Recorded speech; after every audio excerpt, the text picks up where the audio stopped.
মুরব্বির হাতে থাকে পচা একটা দুর্গন্ধযুক্ত একটা সালার চট, ওদিক দিয়ে আজরাইলের আগমন, আজরাইলের চোখ, আজরাইলের শরীরের পশমের গোড়া দিয়া আজরাইলের দেখা যায় আগুন বের হয়। ইমানদারের আত্মাটা বেঈমানের আত্মাটা যখন আজরাইলের দেখে মুহূর্তের মধ্যে আত্মাটা পুরা দেহের মধ্যে ছোটাছুটি করে। ওই সময় আজরাইলের হাতের ভিতরে একটা আগুনের মুগুর, আগুনের মুগুরটা দিয়া আজরাইল একের পর এক বৃদ্ধাঙ্গুলের মাথা থেকে পিটাইতে আরম্ভ করে। এ যুবক, অনেক মা বোনদের কি দেখো না, অনেক যুবক বড়দের কি দেখো না, মরণের সময় পায়খানা করিয়া দেয়, মরণের সময় পেশাব করিয়া দেয়, অনেকের চক্ষুটা উল্টিয়া যায়, অনেকের আবার দেখবা জিহ্বাটা বের হয়ে যায়, জিহ্বায় একটা কামড় লাইগা যায়। অনেক সময় তাকায় দেখবা যেই মুরব্বিগুলা মারা যায় ওই মুরব্বির চোখটা ডানেও তাকায় না, বামেও তাকায় না, মাথার দিকে তাকায় রইছে রে যুবক। সন্তান পাশে বইসা বইসা বলে, বাবা আমি তো আপনার মেয়ে খাদিজা, যারে দেখলে আপনি কথা না বইলা থাকতে পারেন না। এ বাবা দেখেন আমি আইছি, ওই বাবার কোনো খবর নাই। এই পাশ দিয়া চামচে কইরা পানি দেয়, এই পাশ দিয়া বের হয়ে যায়, কারণ ওই বান্দার বড় ভয়, ওই বান্দার বড় টেনশন। ওই বান্দা চিন্তা করে আজকে আমার কি উপায় হবে, এই মুহূর্তে যদি আমার প্রাণ পাখিটা বের করে যায়, আমার মতো জালেম তো কেউ নাই, আমার মতো নিমক হারাম তো কেউ নাই, আমার মতো গুনাহগার তো কেউ নাই। আজরাইল যদি আমার প্রাণ পাখিটা বের করে ফেলায়, আমার কি উপায় হবে কবরে? আল্লাহর ওই বান্দা বান্দি তখন চিন্তা করে আর চোখটা দিয়া পানি ফলায় আর কান্না করে। কিন্তু আজরাইলের আঘাত যখন আবার তোমার কলজার ভিতরে লাগবে রে যুবক, কলজার রক্তগুলো করে ছিঁড়ে যাবে। আজরাইল মুহূর্তের মধ্যে প্রাণ পাখিটা নিয়া সামনের ফেরেশতা যারা আছে তাদের কাছে পচা দুর্গন্ধ সালার চট সেটার মধ্যে দিয়ে দিবে। তোমার আমার এই দুর্গন্ধযুক্ত আত্মা সুন্দর করে বেচায়া আসমানের দিকে যখন উঠতে যাবে, আমার আল্লাহর আওয়াজ, এ ফেরেশতা এইটা বড় জালেম, এইটা বড় নিমক খারাপ, এইটা বড় খারাপ, এর আত্মাটা উপরে আনার দরকার নাই। উক্তুবু কিতাব আবদি ফি সিজ্জিন, এই জালেমটা বললে বেটা জাহান্নামের অতল গর্ত ওই সিজ্জিনের মধ্যে ঢুকাইয়া দে, আর আত্মাটারে কবরের মধ্যে নিক্ষেপ করা। তোমার আমার আত্মাটা যখন কবরের ভিতরে চলে আসবে রে যুবক, এই বান্দার বেঈমান কানটা খুলে শুনো, এ যুবক বুড়া বাবা কানটা খুলে শোনো, ওই কবরের মধ্যে যখন আত্মাটা ফেলাইয়া দেওয়া হবে, ফায়াতিয়া দিহি মালাকানা, বেঈমানের শরীরে যখন আত্মাটা দুইকা যাবে, এমন সময় দুইজন ফেরেশতা হাজির হয়ে যাবে। ওই ফেরেশতা দুইজন আল্লাহর বান্দা বান্দির পিছন দিক দিয়ে হাত দিয়া, পিঠের নিচ দিয়ে হাত দিয়া আল্লাহর বান্দা বান্দিরে বসাবে। আল্লাহর বান্দা বান্দিরে বসায়া আল্লাহর বান্দা বান্দিকে এক নাম্বার প্রশ্ন করবে, বলো আমার রব্বুকা, বলো তোমার রবকে। আল্লাহর ওই নিমক হারাম জালেম বেঈমান বেনামাজি সুদখোর জিনাকার বেপরদাওয়ালা মা বাবার অবাধ্য সন্তান ফেরেশতাদের দিকে তাকাইয়া থাকবে আর বলবে লা আদরি। আবার ওই ফেরেশতারা প্রশ্ন করবেন, ও আল্লাহর বান্দা বান্দি বলো তোমার দিন কি? আল্লাহর ওই বান্দা বান্দি তাকায় দেখবে, হা করে তাকাবে আর বলবে লা আদরি, আমি জানি না। আবার ফেরেশতারা প্রশ্ন করবে, বলো এই প্রিয় মানুষটা কি? আল্লাহর বান্দা বান্দি দুনিয়ার জমিনে তো কোনোদিন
কিতাবুল্লাহ দামি মজলিস হলো ওয়াজ মাহফিলের মজলিস।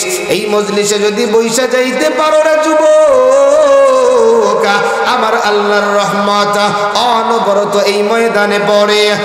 এক ফোঁটা রহমত যদি পড়িয়া যায়, আল্লাহ পাক তোমারে আমারে জামানার ওলি ওয়াস করণীর মতো কবুল করতে পারে কি পারে না? এই জন্য দোয়া করি যারা বাহিরে আছে, আল্লাহ পাক সকলকে হেদায়েত দিয়া, কোরআনের নূর দিয়া, কোরআনের মজমায় বসার তৌফিক দান করেন, পড়ি আমিন। শোনো শোনো সিরাজদি খানবাসী, শোনো দিয়া মন, শোনো শোনো সিরাজদি খানবাসী, শোনো দিয়া মন, ভালো লাগলো আপনাদেরই মাহফিল আয়োজন, আরে ভালো লাগলো আজকের মাহফিল আয়োজন, ঠিক না? আমি যদি দূর থেকে আইসা আমার ভালো লাগে, এই এলাকার মানুষ যদি এইখানে না আসে, তাহলে আমার দিলে বলে না যে এই এলাকার মানুষ মনে হয় আল্লাহর কোরআন, আল্লাহর নবীর মাদ্রাসাকে মহব্বত করে না, মনে হয় কিনা? কথা কন হয় কিনা? এজন্য ওলামা একরামের মনে যাবে এটা না আসে। এজন্য যা করার দরকার, যুবক বুড়া যারা ময়দানে রাস্তার বাহিরে আছে, ময়দানের বাহিরে আছে, সবাই প্যান্ডেলে ঢুকে যায়, পড়ি আমিন। শোনো শোনো ইসলামবাদবাসী, শোনো দিয়া মন, ভালো লাগলো আপনাদেরই মাহফিল আয়োজন, আরে ভালো লাগলো আপনাদেরও মাহফিল আয়োজন। আজকের গো মাহফিলের সভাপতি ভাই চৌধুরী মুকিমউদ্দিন সাহেব, তাই ঠিক না? আরো আছে এলাকার মুসলমান সবাই, আমরা সবাই নবীর উম্মত জান্নাত যেতে চাই। কারা কারা জান্নাত যাবেন হাত উঠান সবাই, হাতলারা দেন সবাই, হাতলারা দেন সবাই। দিন ইসলামের পথে চলবো, আল্লাহু আকবার বলেন সবাই। আলহামদুলিল্লাহ। শীত কি গেছে না আছে? আরো জোরে বলেন। আমরা সবাই কার গোলাম? শাহাদাত আঙ্গুল উঠায় বলেন কার গোলাম? এবার হাতটা নামাইয়া দাও রে যুবক, ওই আল্লাহ আমারে আপনার সুসংবাদ জানাইয়া দিয়া বলে, আল্লাহ বলে ও জিহাদি আমার প্রিয় বান্দাগুলা যারা ময়দানে বসে গেছে, এদেরকে জানাইয়া দাও আমি আল্লাহকে যদি এরা আল্লাহ মেনে নেয়, আমি এদেরকে কি দিব?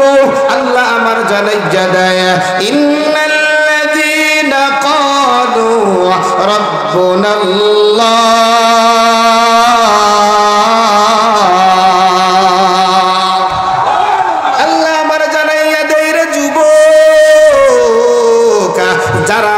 তাদের রব আমি আল্লাহ। জোরে বলেন আমাদের রব কে? আর জোরে বলেন কে? সুম্মাস্তাকামু, আল্লাহ বলে এই কথা বলার পরে অবিচল থাকে, অটল থাকে, কোন ধাগাবাজি ধোঁকাবাজি বাটপারের কাছে বিক্রি হয় না, কোন বেঈমানের সামনে মাথা নত করে না। আমার এমন যেই গোলামগুলো আছে, আরে জিহাদি তুমি জানাইয়া দাও এই গোলামগুলারে আমি আল্লাহ কি দেই জানো?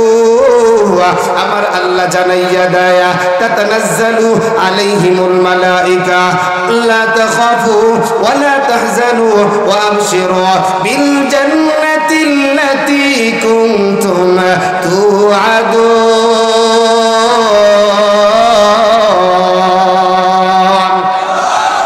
আল্লাহ বলে এদেরকে সুসংবাদ দিয়া দাও, এমন যেই পাগলগুলো আমার আছে, এমন যেই বান্দা বান্দিগুলো আমারে এত মহব্বত করে, আমি আল্লাহ এই বান্দা বান্দির পাশে না থাকলে কেমন হয় তুমি একটু জানাইয়া দাও। এই বান্দা বান্দির জন্য আমি আল্লাহ আমার আসমান থেকে রহমতের ফেরেশতা নাজিল করিয়া দেয়।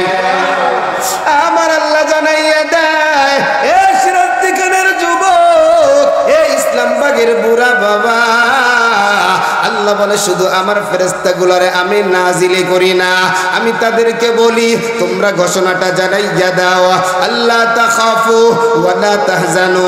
আমার যেই বান্দা বান্দিগুলা দুনিয়ার সব কাজগুলা ফেলায়া আমার যেই প্রিয় বান্দা বান্দিগুলা দুনিয়ার সব কাজ থেকে ফারেগ হইয়া আমার কোরআন শোনার জন্য বসিয়া গেল, আমিও জানাইয়া দিলাম এদের কোনো ভয় নাই, এদের কোনো চিন্তাও নাই।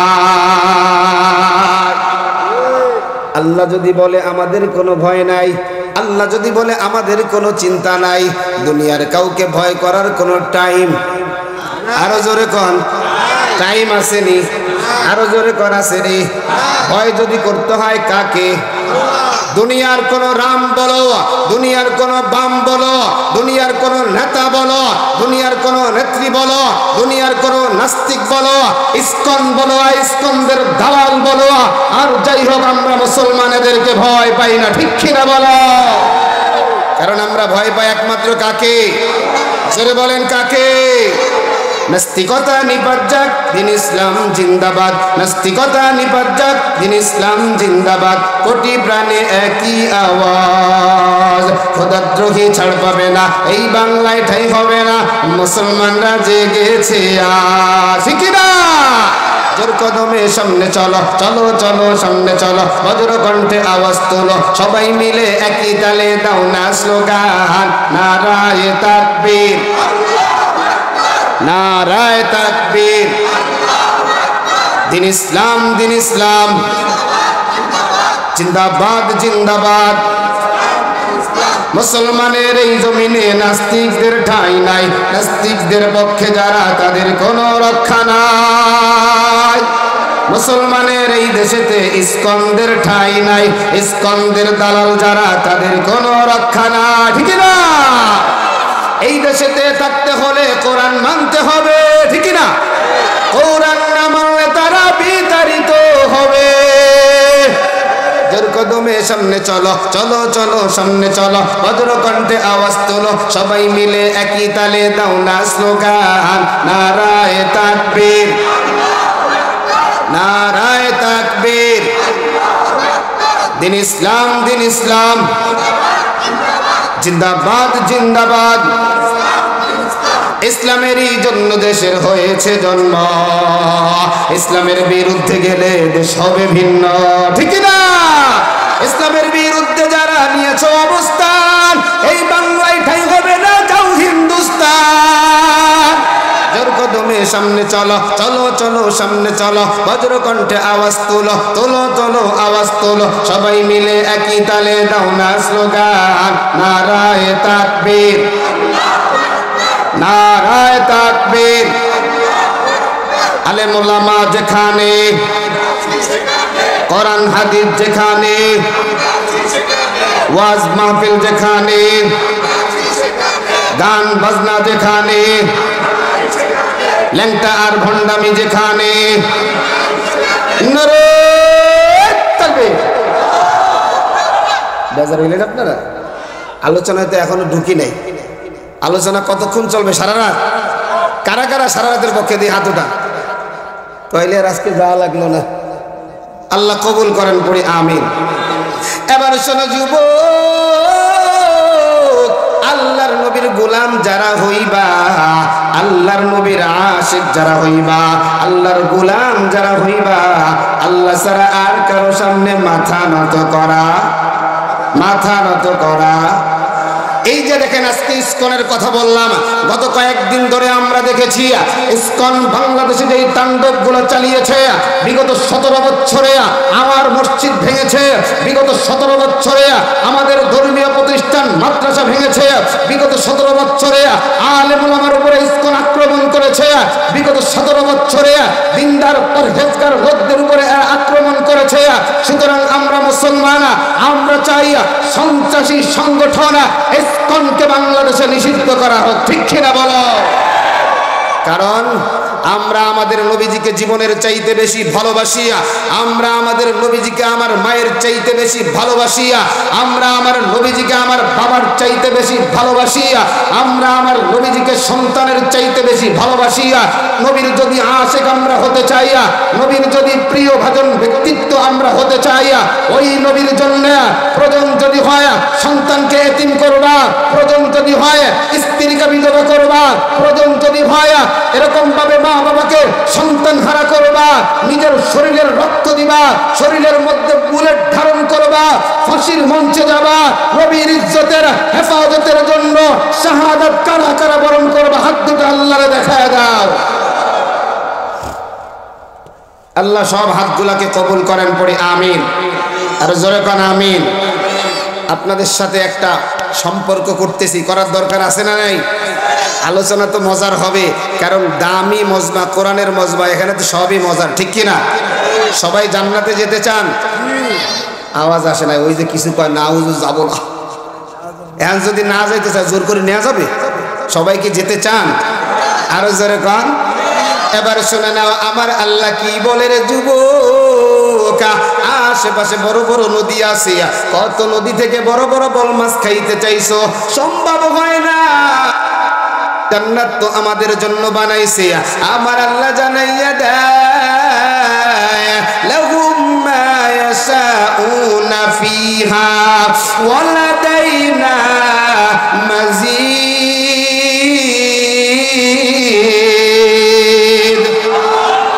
দেখেন আল্লাহ কত মজার কথা বলছে। আল্লাহ বলে, ও জিহাদি, তুই একটু সিরাজ দিখানে জানাই দে, তুই একটু তোর প্রিয় ভাই শামীম ভাইয়ের এলাকার মানুষগুলারে জানাইয়া দে, ও মুসলমানেরা, তোমরা যদি আল্লাহর তরি জান্নাতে যেতে চাও, আল্লাহর তরি জান্নাতটা কেমন জানো? লাহুম মা ইয়াশাউনা ফিহা, ওই জান্নাতের মধ্যে যা চাবে তাই পাবে। আজকে না কয়ে কালকেই কয়ে, জোরে করে সুবহানাল্লাহ। কিন্তু কাকা শুইনে নাও, যারা বিড়ি খাও জান্নাতে কিন্তু বিড়ি নাই, কথা কন। কারণ বিড়ি তো আর পানি দিয়ে ধরানো যায় না, কি দিয়ে ধরায়? আরে কয় না কে তা আগুন কি জান্নাতে আছে? আরে কয় না, তাহলে ওই চাষা বিড়িও পাবে না। সুতরাং বিড়ি যেটা জান্নাতে নাই সেটা দুনিয়াতেও খাওয়া, কথা কয় না। কেউ রাগ করবেন না, যা বলি খালি শুনবেন, লাস্টে দেখবেন যে ছোট ভাই জিহাদির কথাগুলো ঠিক আছে কিনা। যদি ঠিক থাকে আলহামদুলিল্লাহ, ওয়েলকাম। আর যদি ভুল হয় বলবেন, জিহাদি ভাই তোমার এটা ভুল হয়েছে, আমার কাছে না বললে শামীম ভাইয়ের কাছে কয়ে দেবেন, আমি ভুল শুধরে নেব, ঠিক আছে না ইনশাআল্লাহ? আচ্ছা, দুনিয়ার মধ্যে যতগুলো খাবার আমরা খাই, যত খাবার খাই, আমি অ্যানালাইসিস করে গবেষণা করে দেখেছি, একটা খাবার আছে যেইটা খাইলে পেটও ভরে না, যেইটা খাইলে শরীরের পুষ্টিও হয় না। খাবারটা কি? আমি মনে করেছিলাম আমার গোলামি করবে, আমি মনে করেছিলাম আমার ইবাদত করবে, কিন্তু যখন আমার জান্নাতের সুসংবাদটা হয়, ওই সাদ্দাত আমি আল্লাহর সাথে পাল্লা দিয়া একটা ঘর বানায়। ও আজরাইল শোনো, আমি আল্লাহর দয়া কত বেশি, আমি আল্লাহর মায়া কত বেশি।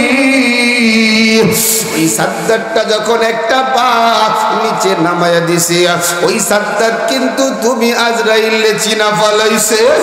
এত অপরাধ, এত বেয়াদবি, এত নেমুখারামি করার পর ওই দিন যদি সাদ্দাত আমি আল্লাহরে ডাইকে বলতো, আল্লাহ আমি সাদ্দাত বড় ভুল করে ফেলেছি, আমি সাদ্দাত বড় অন্যায় করে ফেলেছি, আজকে আমি বুঝতে পেরেছি আমার মতো বড় জালেম কেউ নাই। ও আজরাইল, আমার দিলটা বলে, আমি তাকাইয়াছিলাম, আমার সাদ্দাত যদি এমন করে বলতো, আমি আল্লাহ ওই সাদ্দাতের গুনাহগুলো মাফ করে আমি দামি বানায়া দিতাম। এরে যুবক ভাই, আজরাইল প্রাণ পাখি বের করতে কোনো কষ্ট পায় না, তার কোনো ধরনের কথা নাই। আপনারও মরণ হবে, আমারও মরণ হবে, আলেমেরও মরণ হবে, জাহিলেরও মরণ হবে, ইমানদারের মরণ হবে, বেঈমানের মরণ হবে। কিন্তু যুবক, এক একজনের মরণটা কিন্তু এক এক রকম হবে, কারণ আমার মায়ার নবী জানাইয়া দেয়, ওয়া ইন্নাল আবদাল মুমিনা, ইমানদারের যখন মরণ হয়, আসমান থেকে হাজার হাজার ফেরেশতা ইমানদারের আত্মাটাকে স্বাগত জানানোর জন্য জমিনে হাজির হয়ে যায়। সুবহানাল্লাহ, আরেকটু জোরে বলেন না সুবহানাল্লাহ। চিন্তা করেন, আমার আপনার পিছনে কয়টা মানুষ আছে? আছে বলেন? আমি আপনি যখন রাস্তায় হাঁটি, হাজার হাজার মানুষ, হাজার হাজার মানুষ কি আমার আপনার পিছনে হাঁটে? কথা কন। কিন্তু আমার আপনার এই যে বসে গেছেন, কোরআনী ময়দানে যারা আগে আগে এসে বসে গেছেন, আল্লাহ পাক আমার মন বলছে, চেহারা যেভাবে নূর চমকাচ্ছে, আমার মন বলছে আল্লাহ পাক আজকে আপনাদের মাফ করে দিবে। আমিন বলেন, আরো জোরে বলেন আমিন। আল্লাহ যদি এখানে মঞ্চে যারা আসি, প্যান্ডেলে যারা আসি, সবাইরে মাফ করে এরকম দুনিয়ার 10টা দুনিয়ার সমান একটা জান্নাত দিয়ে দেয়, আল্লাহ তো ফকির হয়ে যাবে। কথা কয়, আল্লাহ কি আমার মতো যে 5 টাকা দিলে ফকির হয়ে যাবে এমন? বরঞ্চ আল্লাহ যদি পৃথিবীর সমস্ত মানুষগুলাকে এরকম দুনিয়ার 10টা দুনিয়ার সমান এক একটা জান্নাত দেয়, আল্লাহর সমুদ্র থেকে একটা সুই ফেলায়া পানি উঠাইলে যতটুকু পানি জান্নাতের বাড়ি বলা হব আমরা, তুমি আমি তোমরা হবা আমার। চাই জান্নাতটা মরার আগে না পড়ে। কথা কন না পড়ে। জান্নাত কবে? ঘুমাই ঘুমাই অনেক চেষ্টা জান্নাতে যায়, পরে দেয় হায় হায় খেতার মধ্যে আঙ্গুল ঢুকে গেছে। ওই জান্নাতে গেলে কাজ হবে? জান্নাত কবে? মরার আগে না পরে? আগে না পরে? এবার আমার তেলাওয়াতকৃত আয়াত আমার আল্লাহ জানাইয়া দেয়, কুল্লু নাফসিন যায়িকাতুল মাউত। পুরা একটার তাফসীর করার চেষ্টা করব রে যুবক, জানি না আল্লাহ কতদূর করার তৌফিক দেয়। আল্লাহ আবার জানাইয়া দেয়, যত প্রাণওয়ালা প্রাণী আছে, মানুষ হোক আর জানোয়ার হোক, জানোয়ার 2 প্রকার, একটা হলো হাইওয়ান নাতেকা, আরেকটা হলো হাইওয়ান নাহেকা। জিন এবং ইনসান ব্যতীত বাকি যত প্রাণী আছে সব হলো হাইওয়ান নাহেক। তবে একটা কথা সত্য রে যুবক, সবার কিন্তু মরণ হবে। হিন্দু বলো, খ্রিস্টান বলো, আর নাসারা বলো, আর বৌদ্ধ বলো, এই পরকাল আছে বা না আছে এটা বিশ্বাস করে না, কিন্তু মরা লাগবে এটা কিন্তু সবাই। আমগো এলাকার রামচন্দ্র দাদাও কিন্তু বিশ্বাস করে, আবার হরে কৃষ্ণও কিন্তু বিশ্বাস করে মরা। এবার আল্লাহর কাছে প্রশ্ন, আল্লাহ এই ইসলামবাদ মানুষগুলো আপনার কাছে জানতে চায়, মরতেই যখন হবে এদেরকে দুনিয়ার জমিনে আপনি কেন বানাইয়া পাঠাইলেন? কোনো তো দরকার ছিল না। আমার আল্লাহ এটা জানে আমার কিছু এমন বান্দা বান্দি থাকবে যারা এমন প্রশ্ন করতে পারে। আরে আমার পর্দার আলের মাগো, একটু দিলের কানটা লাগাইয়া বয়ানটা শুনো রে মা। আরে আমার যুবক ভাই, তোর পায়ে হাতটা লাগাইয়া বলি রে যুবক, এ আমার বুড়া বাবা, আপনারা গলাটা দইরা আমি বলি রে বাবা, একটু দিলের কানটা লাগাইয়া বয়ান শুনে না। আল্লাহ আমার জানাইয়া দেয়, আমি তোমাদেরকে এমনিতে বানাই নাই। আল্লাহর কাছে প্রশ্ন, আল্লাহ তুমি এমনিতেই বানাও নাই, তার দলিল কি? আল্লাহ আমার জানাইয়া দেয়, আন্নামা খালাকনাকুম আবাসা ওয়া আন্নাকুম ইলাইনা লা তুরজাউন।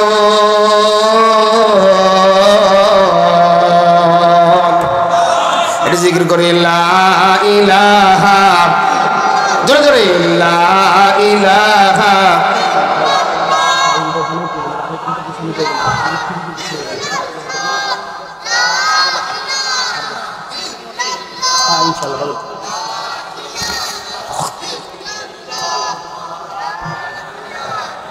ইল্লাল্লাহ লা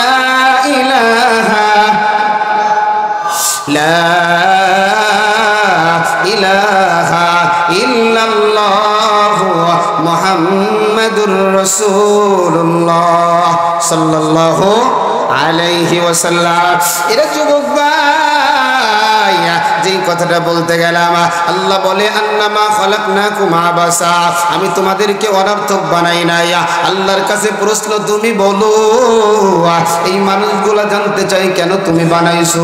আমার আল্লাহ এবার জবাব দেয়, ওয়ামা খালাকতুল জিন্না ওয়াল ইনসা ইল্লা লিয়াবুদুন। আল্লাহ বলে আমি এই মানুষগুলারে বানাইলাম আমার ইবাদতের জন্য।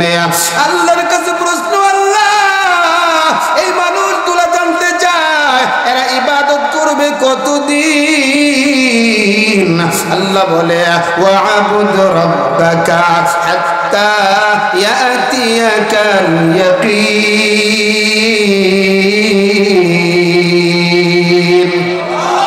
আল্লাহ আল্লাহ বলে দেহের মধ্যে প্রাণ থাকবে যতক্ষণ আমার ইবাদত করতে হবে ততক্ষণ। ও আল্লাহ, তাহলে কি দেহের মধ্যে প্রাণ থাকবে না? হ্যাঁ, আল্লাহ বলে দেহের মধ্যে প্রাণ থাকবে না। কি হবে? বলে মরণ হবে। আল্লাহর কাছে প্রশ্ন, আল্লাহ মরণ থেকে যদি আমি পালাইতে চাই, বাংলাদেশের মানুষ আমি ইন্ডিয়ায় যদি চলিয়া যাই, আমেরিকায় যদি চলিয়া যাই, আল্লাহ আমার জানাইয়া দেয় কুল্লাই ইয়ানফাকুমুল ফিরারু ইন ফারারতুম মিনাল মাউত।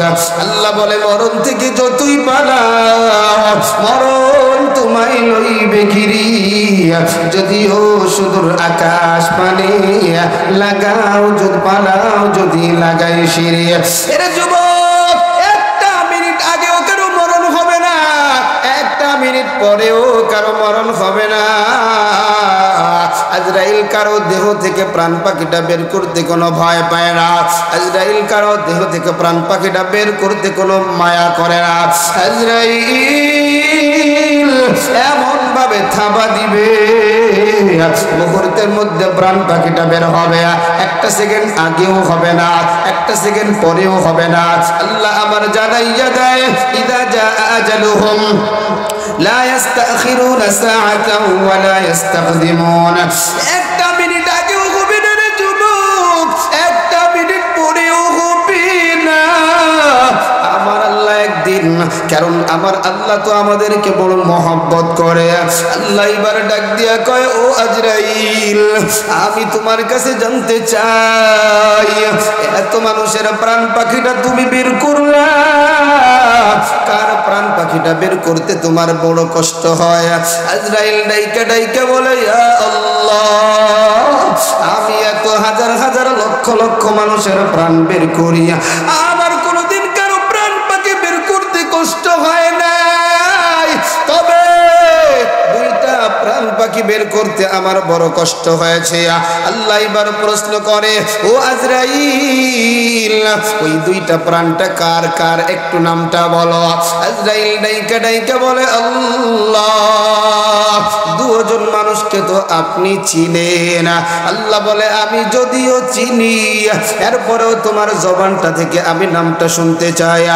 এমন সময় আজরাইল ডাইকা ডাইকা বলে, আল্লাহ, একজন ওই মহিলার সন্তান, সমুদ্রের ভিতরে প্রচন্ড ঢেউ, সমুদ্রের বাড়ি তরঙ্গের কারণে বিশাল জাহাজের তক্তাগুলো একটা একটা করে খুলে যায়, মুহূর্তের মধ্যে জাহাজটা ডুবিয়া যায়। ওই জাহাজের ভিতরে যত মানুষ, সব মানুষগুলা মরিয়া যায়, শুধু একটা মহিলা একটা কাঠ পাইয়া সুন্দর করে কাঠের উপরে মহিলাটা বসে যায়। মহিলাটা গর্ভবতী মা। ওই মহিলাটা যখন কাঠের উপরে বসিয়া যায়, আপনার হুকুম, এই মুহূর্তে মহিলা সন্তান প্রসব করবে। মহিলা একটা ফুটফুটে সন্তান প্রসব করে। আমি তাকাইয়া দেখি রে, সন্তানটা এখন কাঁদে, কারণ জন্মের পরে তার খাবারের প্রয়োজন হয়।